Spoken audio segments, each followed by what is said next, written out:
Hello student, welcome to my YouTube channel excellent success group.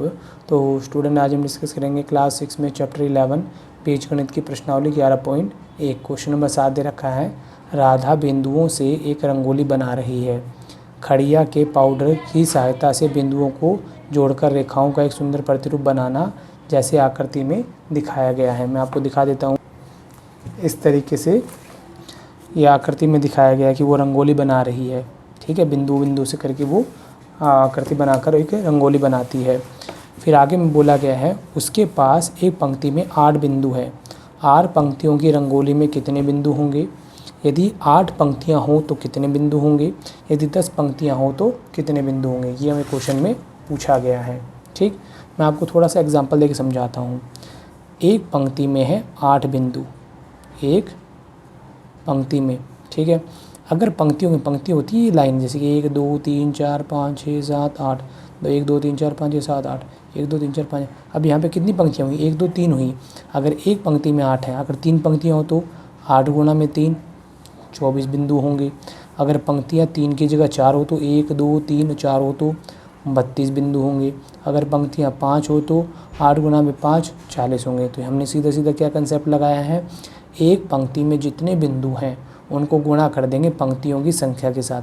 3 पंक्तियां हैं तो 3 गुणा में एक पंक्ति में बिंदुओं की संख्या के साथ गुणा करने पे हमें कुल बिंदु प्राप्त हो जाएंगे यहाँ पे। ठीक है, तो यहाँ मैं लिख देता हूँ, एक पंक्ति में बिंदु कितने दे रखे हमें? 8 दे रखे हैं।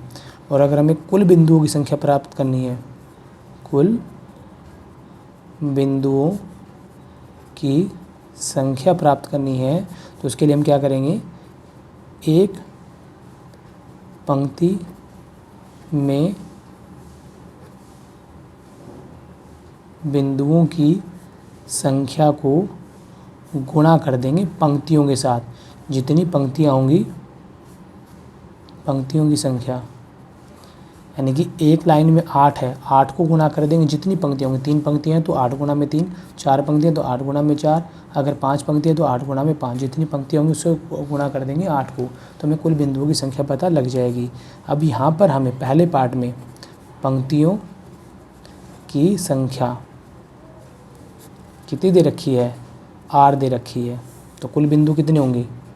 कुल बिंदुओं की संख्या, एक पंक्ति में 8 है और पंक्तियाँ कितनी है? 8 है, तो 8 को 8 से गुणा के कितना हुआ? 8R हुआ। बी पार्ट में पंक्तियों की संख्या कितनी दे रखी है? यदि पंक्तियाँ 8 हों, अब कुल बिंदु कितने होंगे? कुल बिंदुओं की संख्या, एक पंक्ति में 8 है और पंक्तियाँ में कितनी है? 8 है, तो कुल मिला के 64 बिंदु होंगे। सी पार्ट देखो, पंक्तियों की संख्या कितनी है? 10 हो। कितनी हो? 10 हो। तो कुल बिंदुओं की संख्या कितनी होगी? कुल बिंदुओं की संख्या, एक पंक्ति में 8 है, 10 में कितने होंगे? 10 8 80, कुल मिला के 80 बिंदु होंगे।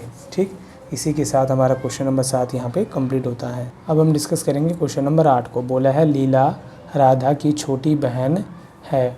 लीला राधा से 4 वर्ष छोटी है। क्या आप लीला की आयु राधा की आयु के पदों में लिख सकते हैं? राधा की आयु में क्या दे रखी है? x वर्ष दे रखी है। तो यहाँ पहले लिख देते हैं, राधा की आयु कितनी दे रखी है? x वर्ष। पूछे किसकी है? लीला की।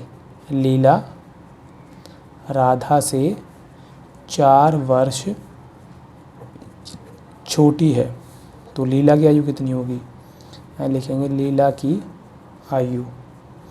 अब सिंपल सा कंसेप्ट मैं आपको समझाता हूँ। अगर लीला मान लो 15 साल की, राधा हमारी 15 साल की होती, अब उसकी छोटी बहन है। छोटी बहन तो कन्फर्म है कि उससे 1 साल 2 साल 3 साल डेफिनेटली छोटी होगी। तो छोटी होने का मतलब है कि वो कम साल की होगी। अगर वो 4 साल छोटी है तो 15 में से 4 हटा दो, वो कितनी की हो जाएगी? 11 साल की। अगर राधा की उम्र मान लो 20 साल है और 4 साल छोटी होती लीला उसकी बहन, तो 20 - 4 16 हो जाता।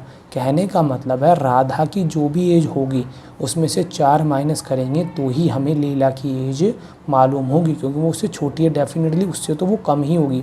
अगर उसकी 15 है तो उसकी 11 होगी। राधा की अगर 20 है तो लीला की 16 होगी। यानी कि 4 हमें माइनस करेंगे तभी हमें मालूम होगी। क्या लिखते हैं हम, राधा की आयु माइनस करेंगे 4 वर्ष को, तभी हमें लीला की आयु मिलेगी। राधा की x है तो उसमें से 4 माइनस कर देंगे, x में से 4 माइनस हो नहीं सकते, तो इसको हम यहीं पर छोड़ देंगे, x - 4 वर्ष। क्लियर। इसी के साथ हमारा क्वेश्चन नंबर 8 यहाँ पे कंप्लीट होता है। उम्मीद करता हूँ स्टूडेंट आपको क्वेश्चन समझ में आ गया होगा।